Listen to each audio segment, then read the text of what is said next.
আসসালামু আলাইকুম। এখন শুনবেন সংবাদ শিরোনাম। প্রার্থীদের আশ্বাস আর প্রবোধে আস্থা কমেছে ভোটারদের। গণঅভ্যুত্থান পরবর্তী পুনর্গঠন চান তরুণরা। বৈষম্যহীন সমাজের জুলাই অভ্যুত্থানে শহীদ আবু সাইদের কবর জিয়ারত করলেন তারেক রহমান। রংপুর ঈদগাহ মাঠের জনসভায় রাখবেন বক্তব্য। বিপুল নেতাকর্মী সমর্থন।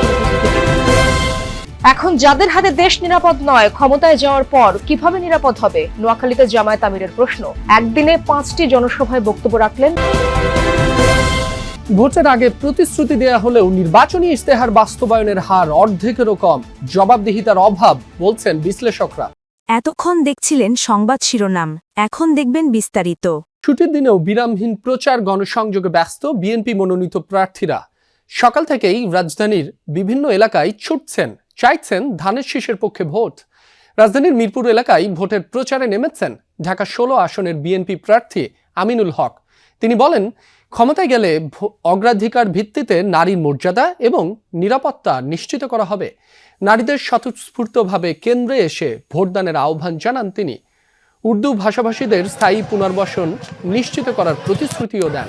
জনগণের সমস্যার সমাধানে বদ্ধপরিকর এমনটাও জানান তিনি। এদিকে রাজধানীর উত্তরায় গণসংযোগে ব্যস্ত ঢাকা 18 আসনের বিএনপি প্রার্থী এস.এম. জাহাঙ্গীর হোসেন। তিনি বলেন, গত 17 বছর মানুষ ভোটই দিতে পারেননি, তাই মানুষের কাছ থেকে বেশ ভালো সাড়া মিলছে। দর্শক, জুরাইনে আছেন আমাদের আরেক সহকর্মী হাসান মিসবাহ। তার সাথে সরাসরি যুক্ত হচ্ছি। মিসবাহ, এখন তো জুমার নামাজের সময়, কিন্তু প্রার্থীদের প্রচারে কোন কোন বিষয়গুলো গুরুত্ব পেয়েছে বিস্তারিত জানাবেন। দক্ষিণ সিটি কর্পোরেশনের অনেকগুলো এলাকায় আমরা জানি যে যানজট, জলাবদ্ধতা, গ্যাস সমস্যা, পানিতে ময়লা, নাগরিক সুযোগ সুবিধা বঞ্চিত যেসব এলাকা, এবং ওই এলাকাগুলোতে এইসব সমস্যা তুলে ধরে প্রার্থীরা ভোটারের দ্বারে দ্বারে যাচ্ছেন, এই বিষয়গুলো সমাধানের প্রতিশ্রুতি দিচ্ছেন। আমি যে এলাকায় আছি এখানে গত 3 দিন ধরে গ্যাস নাই, ফলে এটি একটি বড় ধরনের নাগরিক সমস্যা হয়ে দাঁড়িয়েছে। পাশাপাশি 2009 সালে কদমতলী জুরাইনের এই অংশটি সিটি কর্পোরেশনের অন্তর্ভুক্ত হয়েছে। এর আগে এই এলাকায় বলা চলে ইচ্ছে মতো ঘরবাড়ি নির্মাণ হয়েছে, ওভাবে সড়ক নির্মাণ হয়নি, শিল্প কল কারখানা হয়েছে। ফলে এখানে বলা যায় যে পুরো দক্ষিণ সিটি কর্পোরেশনের মধ্যে সবচেয়ে অপরিকল্পিত একটি অংশ হচ্ছে এই জায়গাটি। ফলে এই সমস্যাগুলো, সংকটগুলো তুলে ধরে প্রার্থীরা ভোটারদের কাছে যাচ্ছেন এবং সেই প্রতিশ্রুতিগুলো দিচ্ছেন। পাশাপাশি এটি যেহেতু ঢাকার পাশের একটি অংশ, এখানে কিশোর গ্যাংয়ের নতুন করে উৎপাত শুরু হয়েছে, মাদক সমস্যা আছে, সেই বিষয়গুলো প্রার্থীরা তারা এই অ্যাড্রেস করেছেন। বিএনপি, জামাত এবং হাত পাখার যিনি প্রার্থী আছেন, পাশাপাশি যারা স্বতন্ত্র প্রার্থী আছেন, তারাও মূলত এই এলাকার সংকটগুলো যেহেতু সবাই জানেন, মূলত নাগরিক সমস্যাগুলো সমাধানের আশ্বাসই সবাই দিয়ে যাচ্ছেন এবং নির্বাচিত হলে তারা সেই বিষয়গুলোর সমাধান করবেন এমনটি বলছেন। পাশাপাশি প্রতি বছর আমরা দেখি যে ডেঙ্গু একটি চরম সমস্যা হয়ে দাঁড়ায় এই গ্রীষ্ম মৌসুমে এই এলাকাতে, বিশেষ করে জুরাইন, কদমতলী, ধনিয়া।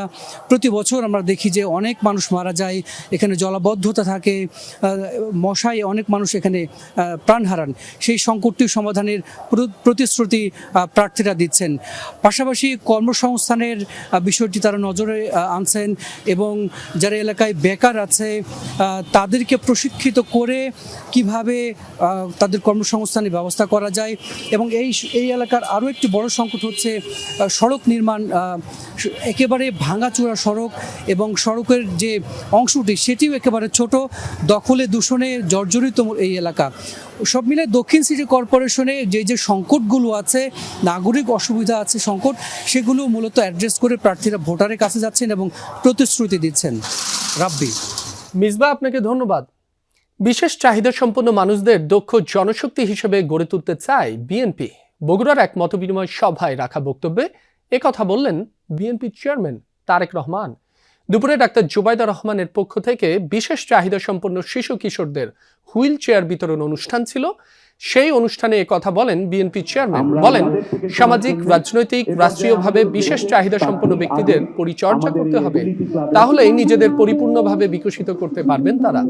এর আগে ডাক্তার জুবাইদা রহমান বলেন, সুযোগ্য নাগরিক হিসেবে শিশুদের গড়ে তোলার প্রতি জোর দিতে হবে। তিনি বিশেষ চাহিদা সম্পন্ন শিশুদের অনুপ্রেরণা দেন। বলেন, শিশুদের নিয়ে বিএনপির সুষ্ঠু পরিকল্পনা রয়েছে। বিএনপি ক্ষমতায় এলে জাতিকে স্বাস্থ্য, শিক্ষা ও ক্রীড়ায় উন্নত করা হবে। অনুষ্ঠানে ডাক্তার জুবাইদার পক্ষ থেকে বিশেষ চাহিদা সম্পন্ন শিশু ও কিশোরদের হুইল চেয়ার বিতরণ করা হয়। এ সময় তার পাশে ছিলেন স্বামী তারেক রহমান। শিশু কিশোররা এ সময় সাংস্কৃতিক উপস্থাপনার মাধ্যমে নিজেদের প্রতিভা উপস্থাপন করেন।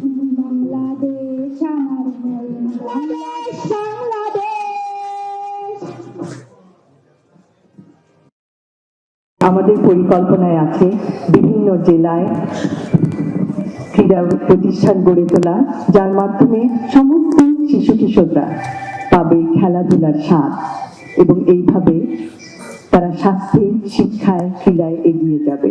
আজকের পর থেকে আগামী দিনগুলোতে এই ধরনের মানুষ যারা আছে, প্রতিবন্ধী মানুষ যারা আছে, আমাদের আশেপাশে যারা আছে, আমরা যে যার অবস্থান থেকে যতটুকু সম্ভব তাদের পাশে এসে দাঁড়াই, তাদেরকে আমরা সহযোগিতা করি। এটাই হোক আজকের দিনের শপথ। রংপুরে বিকেলে শহীদ আবু সাইদের কবর জিয়ারতের পর নির্বাচনী সমাবেশে যোগ দিবেন বিএনপি চেয়ারম্যান তারেক রহমান। সেখানে আছেন সহকর্মী সরকার মাজহারুল মান্নান। তার কাছ থেকে সবশেষ পরিস্থিতি জেনে নেব। মাজহার, জনসভাস্থলের প্রস্তুতি সম্পর্কে জানাবেন, নেতাকর্মীদের উচ্ছ্বাস কেমন দেখছেন সে বিষয়েও জানতে চাই। যে বিষয়টি বলি যে আসলে কি ধরনের উজ্জীবনা কাজ করছে, উচ্ছ্বাস কাজ করছে নেতাকর্মীদের মাঝে, সেটি যদি আমরা লক্ষ্য করছি, অর্থাৎ আজ ভোর থেকেই কিন্তু কালেক্টরেট ঈদগাহ মাঠ থেকে মাঠে লোকজন আসা শুরু করেছেন এবং এখন যেহেতু জুমার নামাজ হবে, জুমার নামাজের পরে হয়তো প্রথমে তারপরে যারা বাইরে আছেন তারা এখানে আসবেন। আমরা দেখছি যে প্রচুর পরিমাণ নারী যারা আছেন, আমরা গাইবান্ধা জেলা মহিলা দলের পক্ষ থেকে আমরা দেখতেছি এখানে লোকজন তারা স্লোগান দিচ্ছেন এবং আমরা যদি একটুখানি মঞ্চের দিকে যেতে পারি, আপনি দেখবেন যে প্রচুর পরিমাণে লোকজন, নেতাকর্মী এখনই এরই মধ্যে কিন্তু তারা এসেছেন। এবং এই আসার পিছনে যে যৌক্তিক কারণটা আপনাকে বলি যে তারেক রহমান মূলত 20 বছর পর এই রংপুরে আসছেন এবং তারেক রহমানকে নিয়ে এক ধরনের বাড়তি উচ্ছ্বাস, আশা নানা কারণে আছে। সেটি প্রথমত হচ্ছে যে রংপুর অঞ্চল আপনি জানেন যে দীর্ঘ উন্নয়ন বঞ্চনার শিকার। সেই আজকে তারা মনে করছেন যে তারেক রহমান এখান থেকে রংপুরকে নিয়ে কি প্ল্যান তিনি করেছেন, কি উন্নয়নের প্ল্যান করেছেন, কি বৈষম্য দূর করবার কি প্ল্যান করেছেন, সেই প্ল্যানের কথা হয়তো তিনি বলবেন, সেটি বলছেন। সেখানে তিস্তা মহাপরিকল্পনা সহ অন্যান্য আরো অনেক বিষয় আছে। এবং আপনাকে একটু বলি, শুধু যে 54 বছরে যে এই রংপুর অঞ্চল বঞ্চিত হয়েছে তা নয়, আজ এই বর্তমান ইন্টারিম সরকারের আমলেও প্রায় যে 24টি একনেক বৈঠকে হয়েছে, এর মধ্যে 2,12,000 কোটি টাকার যে উন্নয়ন প্রকল্পের বরাদ্দ হয়েছে, সেখানেও কিন্তু 42 ভাগ বরাদ্দ হয়েছে চট্টগ্রামের জন্য, আর রংপুর অঞ্চলের জন্য কিন্তু বরাদ্দ হয়েছে মাত্র 2.44 ভাগ। অর্থাৎ এই যে উন্নয়ন বৈষম্য, উন্নয়ন বঞ্চনা আছে, সেই উন্নয়ন বঞ্চনা থেকে তিনি একটি বড় মেসেজ দিবেন, সেই ধরনের আশাই কিন্তু আছেন নেতা কর্মীরা। আমরা যতটুকু জানতে পেরেছি